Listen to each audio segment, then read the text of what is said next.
Have you ever watched a father lie to his own daughter about a family lunch while throwing a $500,000 party for his son behind her back? My father did exactly that. He called me on a Thursday, told me not to bother coming to a casual family lunch that weekend, suggested I go skiing instead. What he didn't mention? That lunch was actually my brother's 500-guest engagement party at the Ritz-Carlton, Denver, an event my entire family had been planning for 3 months.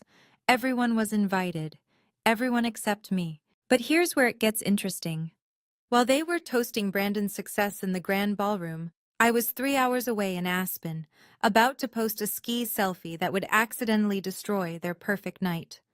That one innocent photo would expose years of calculated exclusion and trigger a chain of events that cost my father his reputation and my brother his promotion. Hello, I'm Faye Trevino, 28 years old, and this is the story of how I became the family villain without even trying, and discovered that sometimes the best revenge is simply living your truth. If you're watching this, please subscribe and let me know where you are watching from. Growing up as Noah Fletcher's daughter should have been a privilege. After all, Fletcher Development Group controls over $450 million in commercial real estate across Colorado. My father built his empire from a single strip mall in Aurora to becoming one of Denver's most powerful developers. But being his daughter meant something very different for me than it did for my brother Brandon. Brandon, 4 years older, was groomed from birth to inherit the throne. VP of Sales at Fletcher Corp by 30, corner office overlooking the Rockies, company Tesla, and most importantly, Dad's unwavering approval. Me? I was the artistic one who chose to play with buildings instead of building wealth, as my father loved to tell his golf buddies. The irony wasn't lost on me that while Brandon sold other people's visions, I actually created them. I'd established Trevino Design Studio at 23, built it to 12 employees by 28, and just 6 months ago, won the Rising Architect Under 30 award from the Colorado Design Institute. But when the announcement appeared in Architectural Digest, my family didn't even know. Why? Because I'd learned years ago that telling them about my achievements only led to dismissive comments about hobby careers, and when you're ready for real work, there's always a place at Fletcher Corp. My father had this particular phrase he'd perfected over the years, delivered with a patronizing pat on the shoulder. Brandon was born to lead empires, sweetheart. Well, at least you can make pretty pictures of them. That phrase echoed in my mind every time I signed a new contract, every time a client chose my vision over established firms. But what hurt most wasn't the dismissal. It was the calculated way they'd already written my story without ever reading a single page. The systematic exclusion started subtly, but became impossible to ignore. In the past 2 years alone, I'd been left out of 3 critical family meetings, the kind where actual decisions got made about trust funds, estate planning, and company succession. The excuse was always the same. You don't work for the company, honey. This would just bore you. Take last Thanksgiving. I arrived at my parents' Cherry Hills mansion at 2 p.m. as instructed, only to find the dining room being cleared and my extended family settling into the living room with cognac and satisfied smiles. "Oh, Faye," my mother had said, genuinely surprised. "We started early since Brandon had to fly to Dallas. There's a plate in the kitchen for you." 23 relatives, and they'd simply started without me. The family photo they posted on Facebook that night had an empty space where I should have been standing. Then there was my father's 60th birthday gala. His intimate family celebration that somehow included 200 of his closest business associates, but not his daughter. I found out through Instagram when Brandon's girlfriend posted photos from the Four Seasons ballroom. When I confronted my mother, she'd sighed and said those words I'd heard so many times. "Don't make a fuss, dear. You know how your father is about business events. He just didn't want you to feel out of place." The pattern was clear. Every meaningful moment, every celebration that mattered, every opportunity to be seen as part of the Fletcher legacy, I was carefully, deliberately edited out. Not cruelly, not with shouting or drama, just overlooked, like a piece of furniture you walk past every day without really seeing. But why? What was so threatening about acknowledging that Noah Fletcher's daughter might actually be successful on her own terms? What my family didn't know was that 8 months ago, I'd entered the competition that would change everything, the Aspen Holdings Mountain Resort Project, an $85 million sustainable luxury development that would redefine Colorado's hospitality architecture. 112 firms submitted proposals. 12 made it to the second round. 3 were invited to final presentations. I was the youngest by 15 years and the only one without a team of 50 behind me. The night before my final presentation, I'd stared at my designs spread across my studio floor, knowing this was it, my one shot at proving I belonged in rooms my father said I'd never understand. $85 million. That number represented more than money. It was validation written in a language even Noah Fletcher couldn't dismiss. For 8 months, I'd worked 18-hour days, redesigning every detail until my vision was perfect.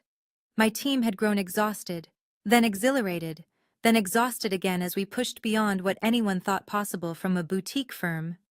We'd pioneered a modular eco-luxury concept that reduced construction costs by 30% while achieving LEED Platinum certification, something the industry giants said couldn't be done. If I stayed silent about this win, if I let my family continue their narrative of Faye the failed artist, I'd lose more than recognition.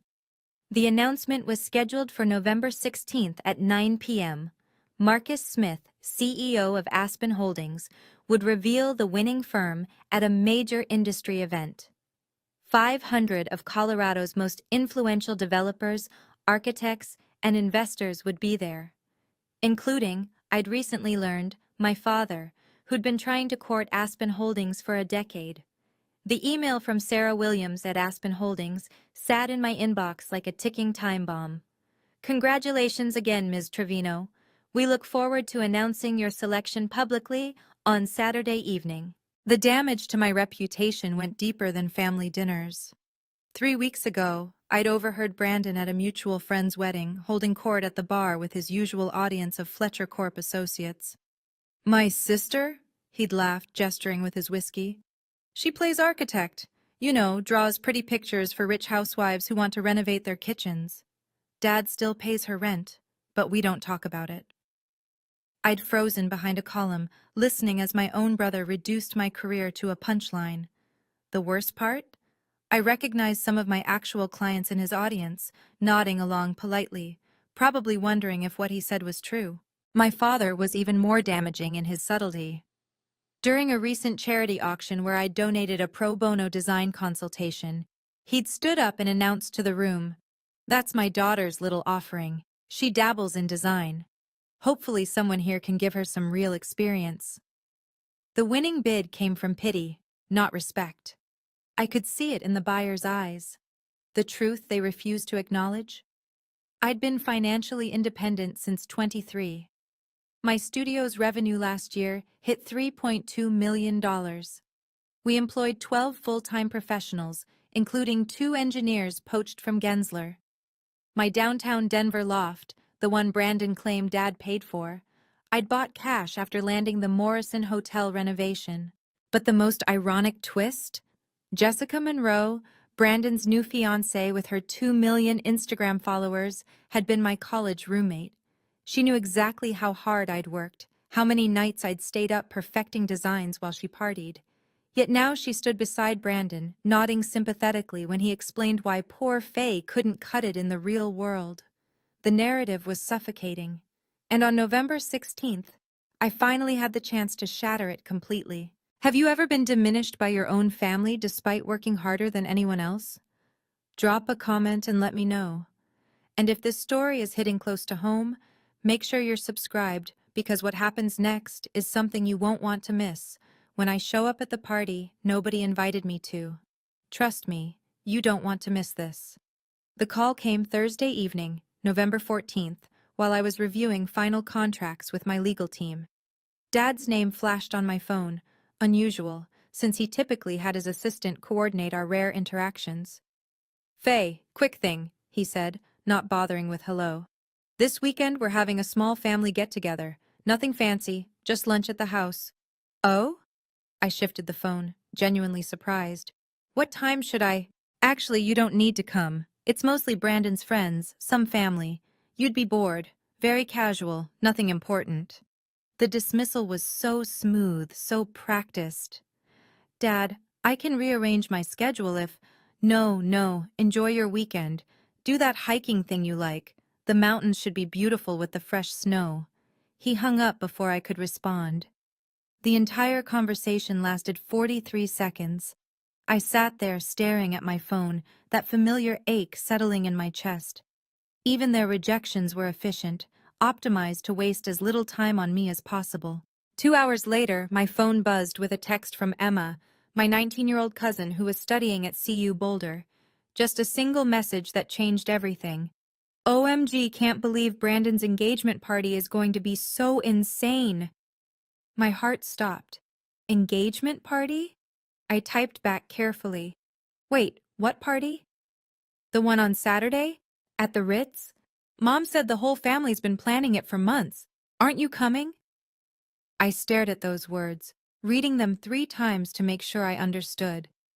The whole family, planning for months. The small, casual, nothing important lunch was actually Brandon's engagement party, and I was the only one not invited. The lie was so unnecessary. He could have just not called at all. Emma's Instagram story confirmed everything I needed to know, posted at 6 p.m. that same Thursday. Getting ready for Brandon's big night. # Fletcher engagement. # Ritz-Carlton Denver. Mar 500 guests. # black tie glamour. 500 guests. Black tie. The Ritz-Carlton's grand ballroom. In her next story, she'd photographed the printed invitation, gold-embossed, wedding-style calligraphy. Noah and Patricia Fletcher request the pleasure of your company at the engagement celebration of Brandon Fletcher and Jessica Monroe, Saturday, November 16th, 7 p.m. The save the dates I learned from scrolling through tagged posts had gone out 3 months ago. 3 months of planning, coordinating, arranging, while I sat through family dinners where no one mentioned a word. My own mother had looked me in the eye last Sunday and asked about my Thanksgiving plans, knowing full well about the party 6 days later. I found Jessica's event planning highlights. She'd been documenting everything for her followers. The tasting menu at the Ritz 2 months ago, where my parents smiled beside her. The floral arrangement selection at Babylon Floral, where Brandon's groomsmen helped choose centerpieces. The band auditions at the Mercury Lounge, where even my elderly grandmother had attended to give her input. Everyone had been invited to participate. Everyone had a role. Everyone except me. The final insult came from a vendor's Instagram. The party favor bags included a family photo montage on custom champagne bottles. I zoomed in, counting the faces in the Fletcher family portrait. Parents, Brandon, aunts, uncles, cousins, 23 people at my parents' house last Christmas. The photo I hadn't been invited to join because I was running late from that work thing. Except I hadn't been late. I'd been sitting in my car in their driveway, waiting for someone to text me that they were ready for photos. No one ever did. 3 months ago, everything changed with one meeting. I'd been invited to present the final Aspen Holdings proposal in their boardroom, 35th floor of the Republic Plaza, overlooking the entire Front Range.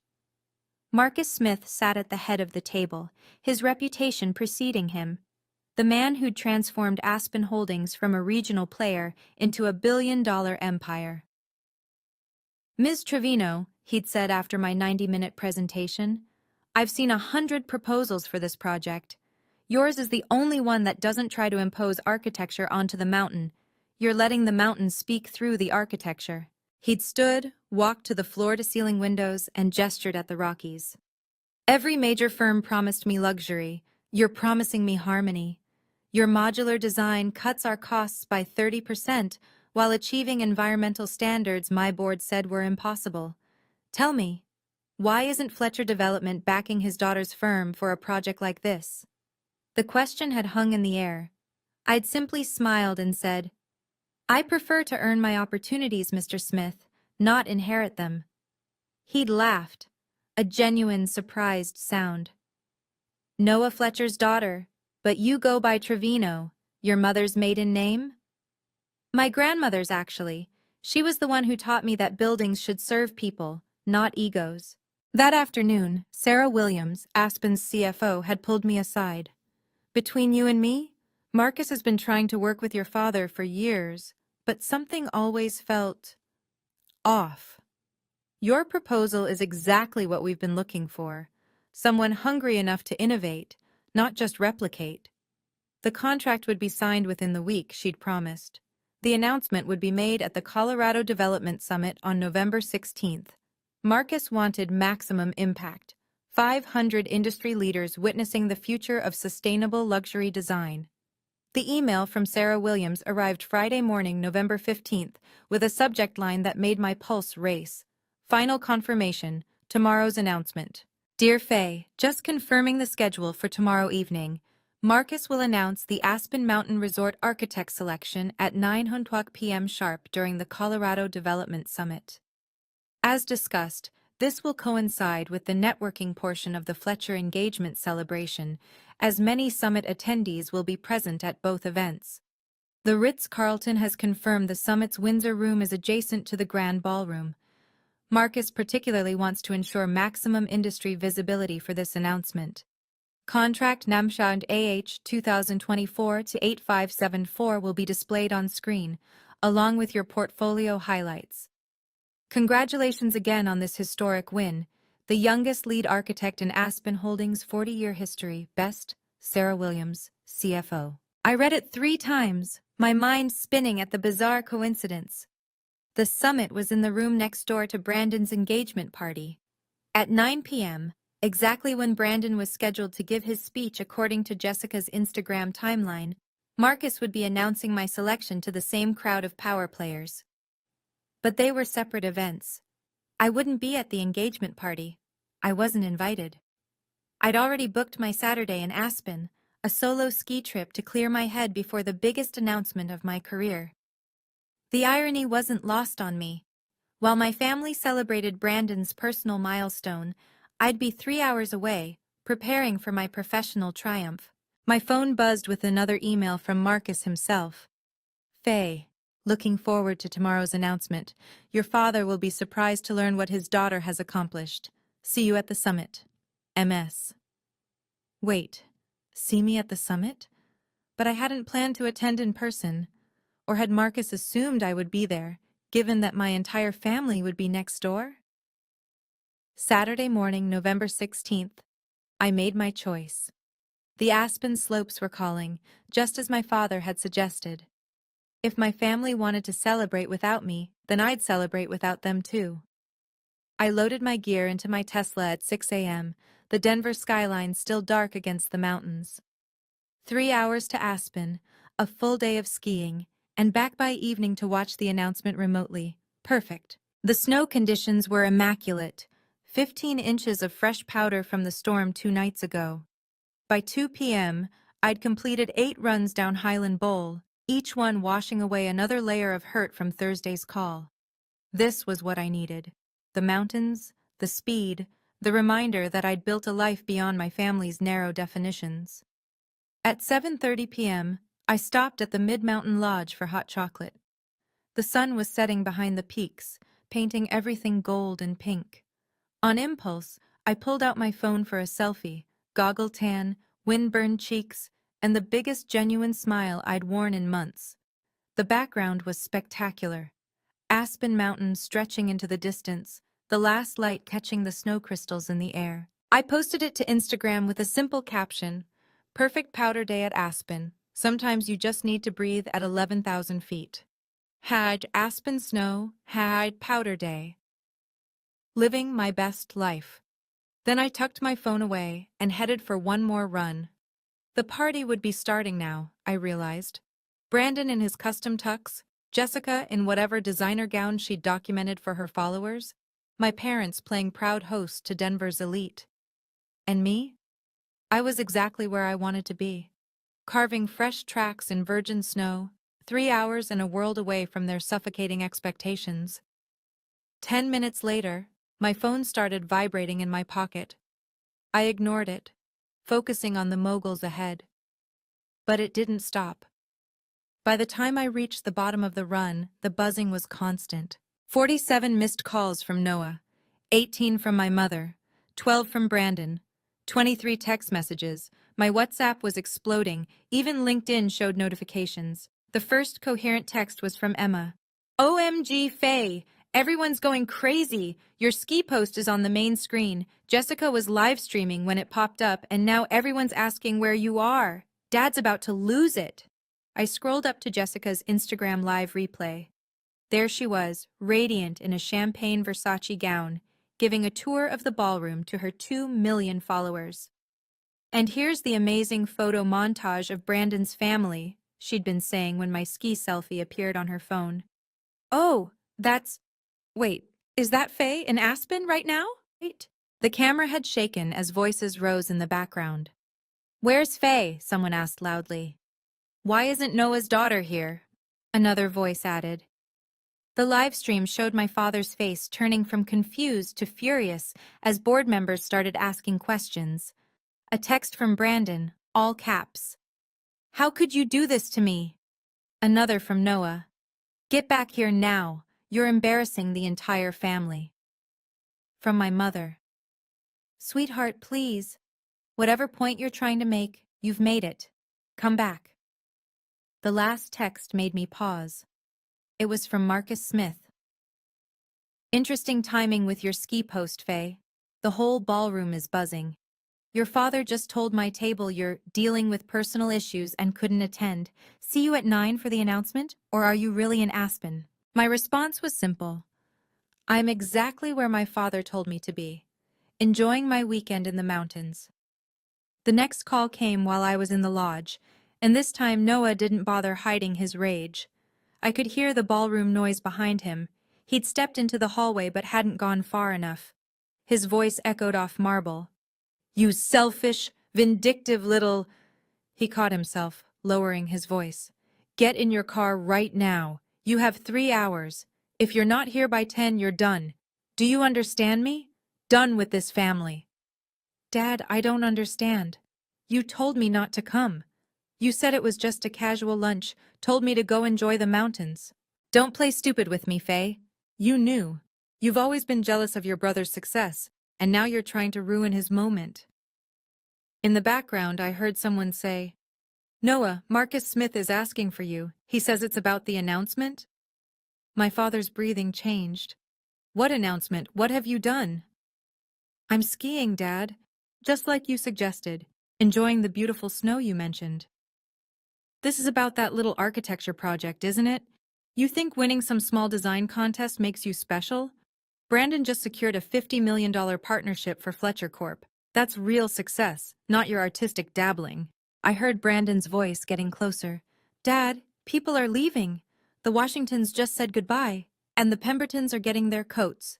Fix this. Your brother's right, Noah hissed into the phone. You're ruining everything. Your grandmother would be ashamed of you. That's when I knew he was desperate. He only invoked my grandmother when he'd run out of actual ammunition.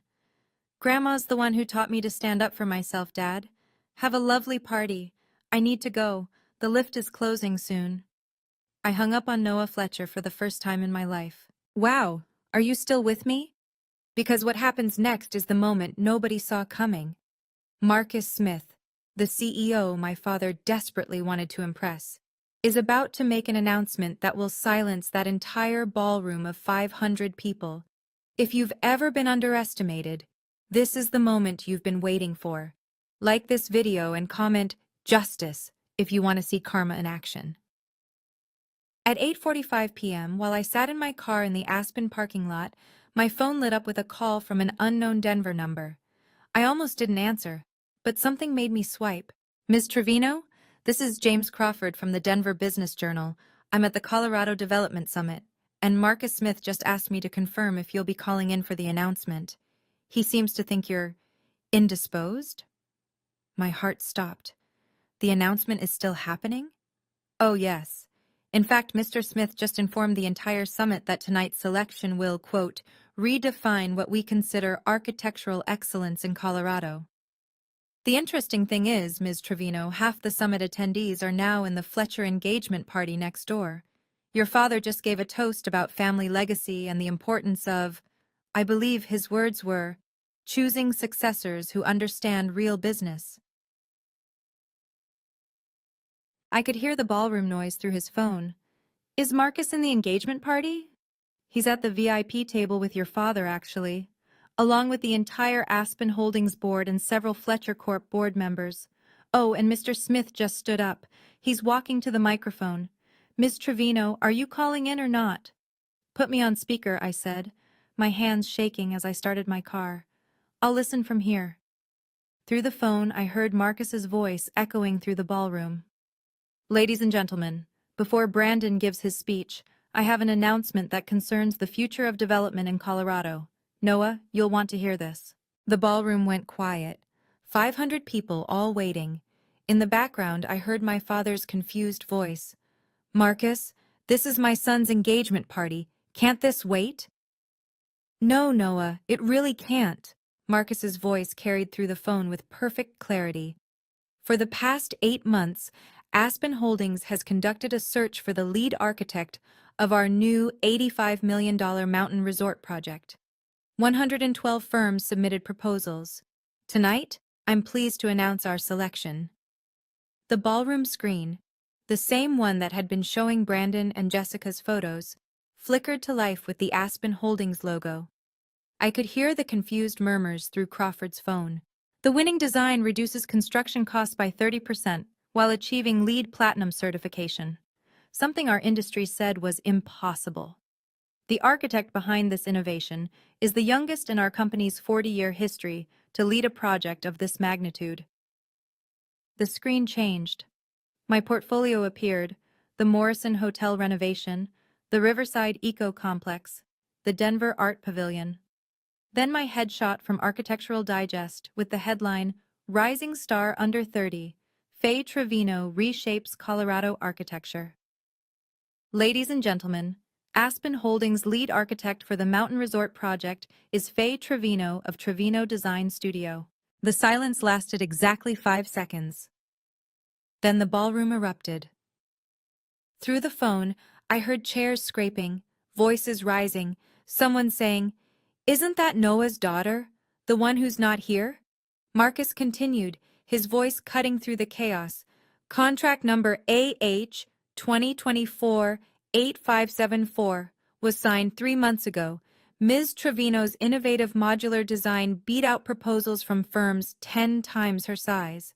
Sarah Williams, our CFO, can verify the selection process was blind until the final round. Sarah? Sarah's voice came through. That's correct. We didn't know Ms. Trevino was Noah Fletcher's daughter until after the selection. Her proposal stood entirely on its own merit. The screen now showed the contract details, the dollar amount clear, $85,000. Noah, Marcus said directly into the microphone, your daughter just landed the biggest architectural contract in Colorado this year. Congratulations. Through Crawford's phone, the ballroom erupted into complete chaos. I could hear individual voices cutting through the noise. Noah, you told us your daughter was struggling. That was Richard Pemberton, chairman of Fletcher Corp's board. Why isn't she here? Another board member. Did you not invite your own daughter? A woman's voice shocked. Crawford whispered into his phone. Ms. Trevino, your father's face just went from red to white. Your brother is standing frozen at the side of the stage. And, oh my God, Jessica's live stream is still running. Her followers are going crazy in the comments. I pulled up Jessica's Instagram. The comments were scrolling too fast to read. Family drama. The daughter's not even there? 85 million? This is better than reality TV. Your future father-in-law is trash. Through the live stream, I watched my father try to speak. There's obviously been some misunderstanding. She's dealing with some personal issues and couldn't be here tonight. Marcus's voice cut through like a blade. Personal issues? She seemed fine when she won this contract 3 months ago, and according to her Instagram, she's skiing in Aspen right now. Not exactly struggling, is she? The camera caught Brandon grabbing the microphone. This is my engagement party, my night. But people were already getting up. Through Crawford's phone, I heard the shuffle of feet, the clink of glasses being set down, murmured excuses. The Washingtons were leaving. The Pembertons were at the coat check. 3 of Fletcher Corp's board members were huddled in a corner, shooting glances at Noah. Then, unexpectedly, I heard my grandmother's voice, my father's mother, 83 years old and sharp as ever. I always wondered why Faye wasn't at family events. Now I know. Noah Fletcher, you should be ashamed. The live stream cut off. Jessica had finally ended it, but the damage was done. #Fletcher family drama was already trending in Denver. Noah's desperate attempt at damage control came through Crawford's phone with painful clarity. Marcus, please, let's discuss this privately. This is a family celebration, and business matters should... Business matters? Marcus's voice was ice. Noah, you've been pursuing Aspen Holdings for a decade. You've pitched me 47 proposals. Not one came close to what your daughter achieved, and you didn't even know she was capable of it? There must be some confusion. Faye's firm is small, boutique. She doesn't have the infrastructure for a project this size. That's where you're wrong, Sarah Williams's voice cut in. Ms. Trevino's team has already begun preliminary site work. Her modular design approach means she needs fewer people to achieve better results. It's precisely why we chose her. I heard my father's voice crack. She's in Aspen. She should be here. This is a family event. A family event she wasn't invited to? Someone said loudly. Through the murmur of agreement, I recognized the voice. It was Catherine Morrison, whose hotel renovation had launched my career. I've been asking about Faye all evening, Noah. Everyone keeps saying she couldn't make it. But the truth is you didn't want her here, did you? Crawford whispered. Your father just tried to call you, in front of everyone. He's got his phone on speaker by accident. Through his phone, I heard my own voicemail greeting echo through the ballroom. You've reached Faye Trevino of Trevino Design Studio. I'm either with a client or on the slopes. Please leave a message. Noah's 49th call to me that night, broadcast to 500 people, went to voicemail. The metaphor wasn't lost on anyone. Dad, Brandon's voice was desperate. Fix this. People are leaving. This is supposed to be my moment. But Noah Fletcher, master of every room he'd ever entered, had no words left. Brandon's meltdown happened in full view of Denver's elite. Through Crawford's phone and the multiple Instagram stories now flooding my feed, I pieced together the spectacular collapse. This is her fault! Brandon had grabbed the microphone back, his voice cracking with rage. My sister planned this. She's always been jealous of me, always trying to steal attention. And now, on my night? Brandon, Jessica's voice was surprisingly calm. Stop. You don't understand. She does this. Acts like she's better than us because she didn't join the family business. But Dad's right. She's just playing architect, pretending. Pretending? Marcus Smith's voice boomed. Your sister just secured the largest architectural contract in Colorado this year. What exactly are you doing besides riding your father's coattails? The room gasped. Brandon's face went purple. I'm VP of Sales. I just closed a $50 million partnership. With a company that needed your father's connections, someone called out. I recognized the voice as Thomas Chen from Chen Industries, one of Fletcher Corp's board members. We all know who really closed that deal, Brandon. Jessica's Instagram story captured the next moment perfectly. She stepped away from Brandon, her $1 million engagement ring catching the light as she pulled off the microphone attached to her dress. I need some air, she said simply, and walked toward the exit. The exodus accelerated. Within 10 minutes, according to Crawford, half the guests had left. The elaborate ice sculpture of B&J, Brandon and Jessica's initials, stood melting in the center of an increasingly empty room. The band had stopped playing. The photo montage still cycled on the screens, showing image after image of the happy Fletcher family, minus one daughter. Your family is toxic, Someone had commented on the live stream replay, now with 127,000 views. Justice for Faye was trending. Brandon stood alone on the stage, still holding the dead microphone. At 9:47 p.m., sitting in my Tesla in the Aspen parking lot, I made a decision. If my family wanted to make this public, then I'd respond publicly. I opened Instagram and created a new post, a carousel of images I'd been saving for Monday's official announcement. First image, the signed contract with Aspen Holdings, number AH 2024-8574, clearly visible. Second, my team celebrating in our studio. Third, the Architectural Digest feature. Fourth, the scale model of the resort. Fifth, a screenshot of Marcus's email. Congratulations on making history. My caption was simple. Thrilled to announce that Trevino Design Studio has been selected as the lead architect for Aspen Holdings' $85 million mountain resort project. 3 months of keeping this secret, and perfect timing to celebrate from the slopes. Thank you to my incredible team who worked 18-hour days to make this dream real. And special thanks to Marcus Smith and Sarah Williams for believing in vision over pedigree. Had Aspen Holdings, Nashtash Trevino Design, Shash Colorado Architecture, Shash Women, Architecture, Mountain Modern Design. I tagged Aspen Holdings, Marcus, Sarah, and every major architecture publication in Colorado. Within 30 minutes, 50,000 likes, 8,000 shares. Architectural Digest reposted. Colorado Business Magazine requested an interview. 5 competing firms congratulated me publicly. And then the one that mattered most, Marcus Smith commented, "The future of Colorado architecture, proud to partner with true innovation."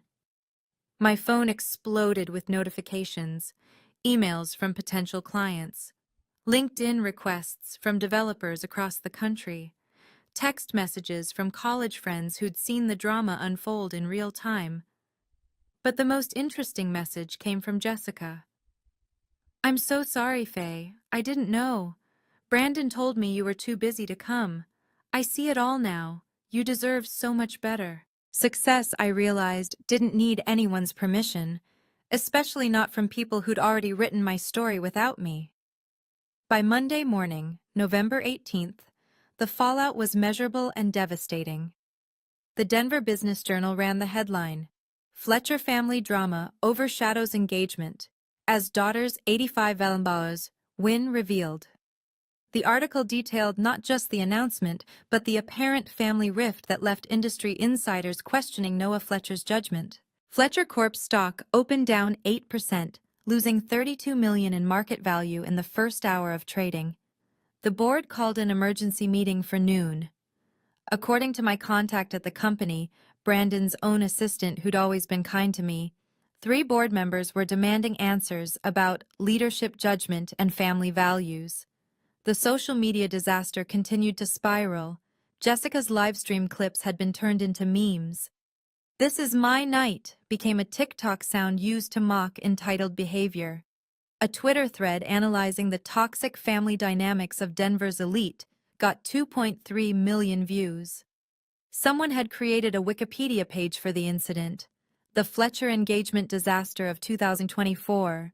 Brandon's promotion to executive vice president, scheduled for January, was postponed indefinitely. An internal email leaked to the press stated the board wanted to reassess leadership appointments in light of recent events.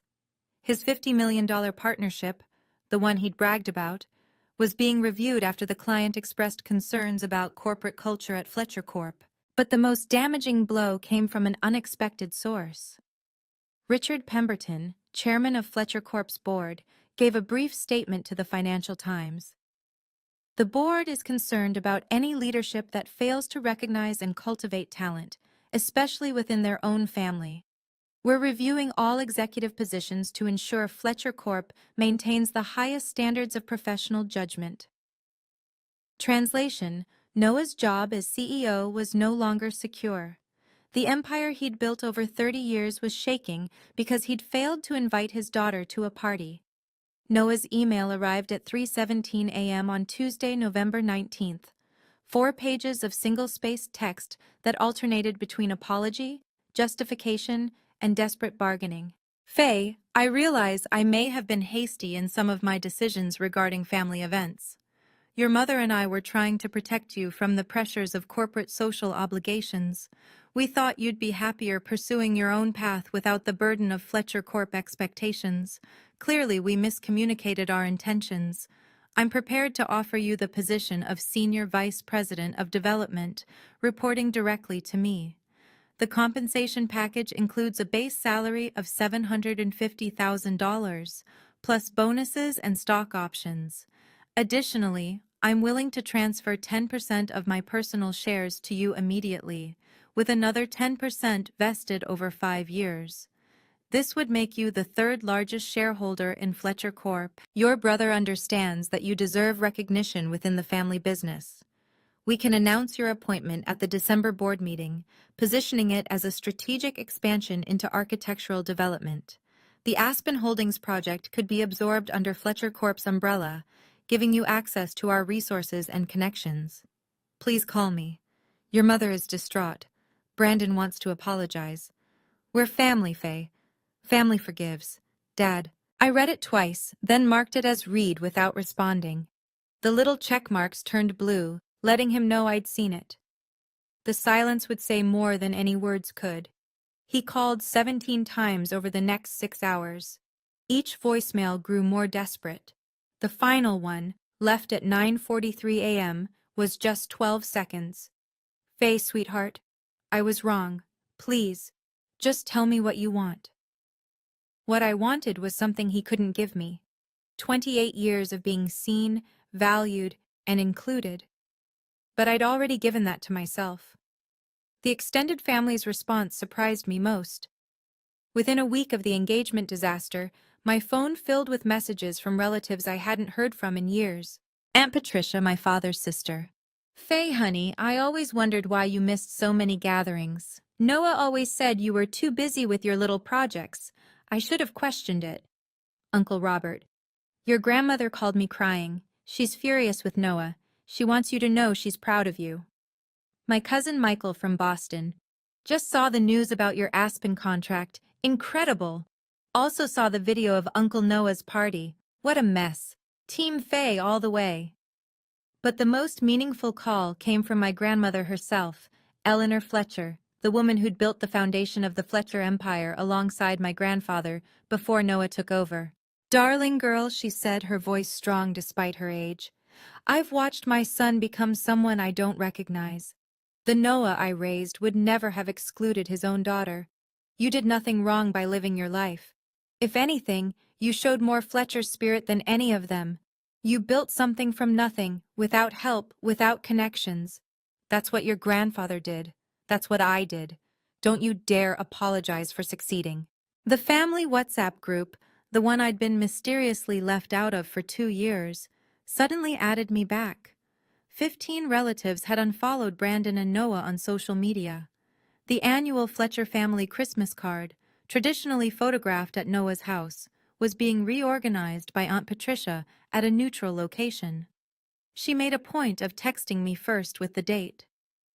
My mother, silent through everything, finally liked my Aspen Holdings announcement on Instagram. It wasn't much, but from her, it was everything.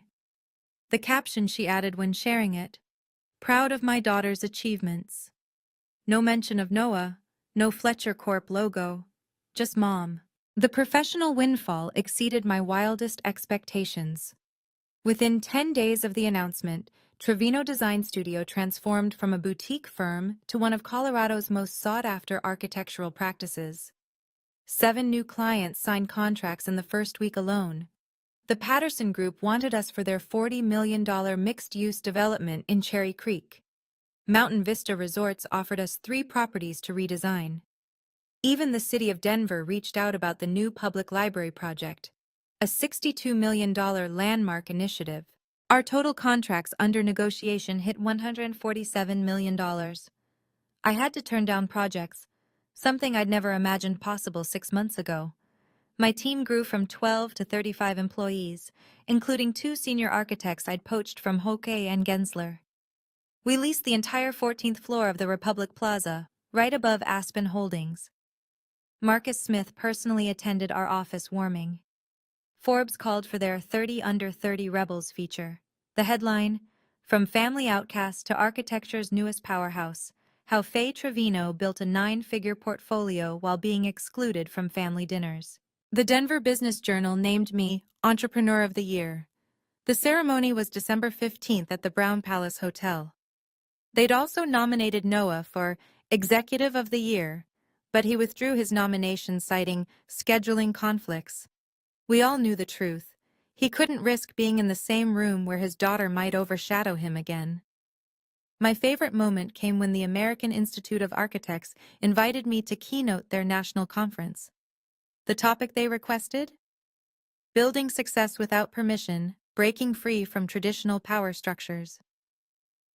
The speaking fee alone was more than Brandon's monthly salary. Every contract, every article, every award was documented and posted. Not for revenge, but for truth. The girl they said was playing architect was now reshaping Colorado's skyline. The relationship between Brandon and Jessica unraveled in public view. 2 weeks after the engagement party, Jessica posted a cryptic Instagram story. Sometimes you need to step back and ask yourself if you're marrying the person or the lifestyle. Her follower count had dropped from 2 million to 1.5 million after the livestream disaster. Brands started pulling sponsorship deals, concerned about being associated with the toxic Fletcher drama. The comments on her posts turned brutal. Gold digger got what she deserved. How could you not know Faye wasn't invited? Your silence speaks volumes. Brandon, meanwhile, spiraled into blame and bitterness. According to mutual friends, he spent every conversation ranting about how I'd orchestrated everything to humiliate him. He'd convinced himself that I'd somehow known about the party all along and planned my Aspen trip specifically to cause maximum damage. The wedding, originally planned for June at the Four Seasons Vale, was officially postponed to allow time for family healing, according to Jessica's publicist. But her ring disappeared from photos. She stopped tagging Brandon. When someone asked about wedding planning in her comments, she replied, taking time to focus on personal growth and authenticity. The final blow came when Jessica reached out to me directly through DM. Faye, I've been doing a lot of thinking. You were my roommate for 4 years. You were nothing but kind to me. And I stood by while Brandon and your father erased you from the family narrative. I'm genuinely sorry. You deserve so much better from all of us. I'm starting to see that the Fletcher name isn't worth what it costs. Maybe coffee sometime? Jay. I didn't reply immediately. But a week later, I liked her post about choosing self-respect over social status. It was the closest to forgiveness I could offer. The meeting with Noah happened December 3rd at a neutral location, a quiet cafe in Wash Park, far from the Fletcher Corp offices, or any place we might be recognized. He looked older, grayer, like he'd aged 5 years in 2 weeks. Thank you for coming, he started, his usual commanding voice subdued. I stirred my coffee, waiting. I'd learned the power of silence from him after all. The board is pressuring me to step down as CEO, he admitted. They say I've shown poor judgment in talent assessment. They keep asking how I could miss what was right in front of me. What do you want from me, Dad? I want to understand. Help me understand how we got here. I set down my cup carefully. You got here by deciding I was a failure before I ever had a chance to succeed. Every family dinner where you introduced Brandon's achievements and skipped over mine. Every event you decided I wouldn't fit into. Every time you told people I was finding myself when I was actually building something remarkable. I thought I was protecting you from pressure. No. You were protecting yourself from having a daughter who didn't follow your script. I need 3 things if we're going to have any relationship going forward. No more lies. Equal treatment. If Brandon gets invited, I get invited. And respect for my career, which means no more little projects or playing architect comments. He nodded slowly. And if I can't? Then I'll love you from a distance, Dad. But I won't let you diminish me anymore. His hands shook slightly as he reached for his coffee. I don't know how to fix this with Brandon. He blames you for everything. That's not mine to fix. That's yours. We sat in silence for a moment before he asked, "Will you come to Christmas?" "I'll think about it." Christmas 2024 arrived with a formal invitation from my parents, properly addressed, mailed to my office, with my name in the same elegant calligraphy as everyone else's. A first in my adult life. I declined politely, sending a gift basket and a card. Previous commitments. Wishing you all a peaceful holiday. Faye. Instead, I hosted my own celebration. My team, their families, Marcus and Sarah from Aspen Holdings, my grandmother who chose me over her son's gathering, and surprisingly, my mother, who showed up at my door at noon with a homemade pie and tears in her eyes. "I should have stood up for you," she said simply. "Every time. I should have stood up for you." We didn't talk about Noah or Brandon that day. We talked about the Aspen Project, about my grandmother's stories of building the family business from nothing, about my mother's own abandoned dreams of becoming an artist before she married into the Fletcher empire. Brandon finally texted on December 27th. "I'm sorry for what I said at the party. I was wrong." 17 words. No explanation, no real accountability. I responded with 2. "Thank you." Noah posted a photo from Architectural Digest on his LinkedIn, my feature article, with the caption, "Proud of my daughter Faye Trevino's groundbreaking achievement with Aspen Holdings." It was the first time he'd publicly acknowledged my work without qualifying it. The comments were brutal. "Now you're proud? Too little, too late. Where was this energy before?" But it was a start, a small crack in the wall he'd built between us. My mother began scheduling monthly lunches with me. Just us. No Noah, no Brandon, no Fletcher Corp talk. Just a mother and daughter, slowly finding their way back to each other over salads and honest conversation. 6 months later, May 2025, I stood on the construction site of the Aspen Mountain Resort, watching my vision rise from the earth. The modular frames were going up ahead of schedule, under budget, and exceeding every environmental benchmark we'd promised. My phone buzzed with a text from Marcus. "CNN wants to do a feature on the project. You available next week?" Trevino Design Studio now operated from 3 floors of the Republic Plaza. 52 employees, active projects worth $234 million. We'd just been shortlisted for the Denver International Airport expansion, a project Fletcher Corp had unsuccessfully bid on 3 times. The relationship with my family had found its own rhythm, professional but boundaried. Noah and I exchanged quarterly emails about business. Nothing personal, just acknowledgments of each other's successes. Brandon kept his distance, still nursing his wounds and his postponed promotion. The wedding to Jessica never happened. She'd moved to New York to rediscover herself, according to her last post. I'd never apologized for the ski photo. Why should I? I'd simply lived my life, posted a happy moment, and let the truth reveal itself. The fact that my absence caused such chaos only proved how deliberately I'd been excluded. "You know," my therapist had said, "the most powerful thing you did wasn't the success or the contracts, it was refusing to shrink yourself to fit their narrative." She was right. I hadn't destroyed their party. Their lies had. I hadn't sought revenge. I'd sought success. The difference mattered. Standing there, watching welders bring my design to life against the Colorado mountains, I thought about that night at the Ritz-Carlton. How Brandon had screamed, "This is my night," while I sat in a parking lot 3 hours away, choosing myself for the first time. No regrets. Not one. The lessons from that November night crystallized over time into truths I now share with young architects and entrepreneurs who reach out after hearing my story. First, your worth isn't determined by your family's recognition of it. I spent 28 years trying to earn a place at a table that was never going to have a seat for me. The moment I stopped seeking their validation was the moment I started building something undeniable. Second, success doesn't need permission. While I was waiting for an invitation to family events, I should have been celebrating my own milestones louder, Every contract, every award, every achievement deserved recognition, even if I had to give it to myself. Third, boundaries aren't revenge, they're self-preservation. Telling Noah I needed respect or distance wasn't cruel. It was the kindest thing I could do for both of us. It gave him the chance to choose who he wanted to be, and it gave me the freedom to thrive regardless of his choice. Fourth, choose the people who celebrate you, not just tolerate you. My team, Marcus, Sarah, my grandmother, they saw my potential when my own father couldn't. Those are the relationships worth nurturing. The Fletcher name still opens doors in Denver, but now, so does Trevino. I built that, without connections, without seed money, without a seat at their table. And maybe that's the greatest irony of all.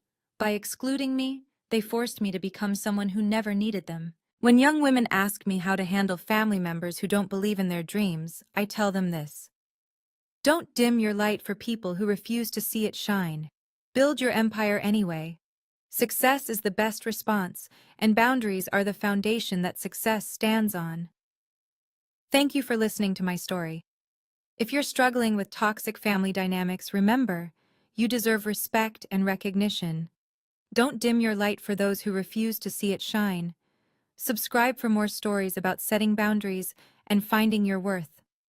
Comment boundaries if this story resonated with you. And remember, your success doesn't need anyone's permission. Stay strong.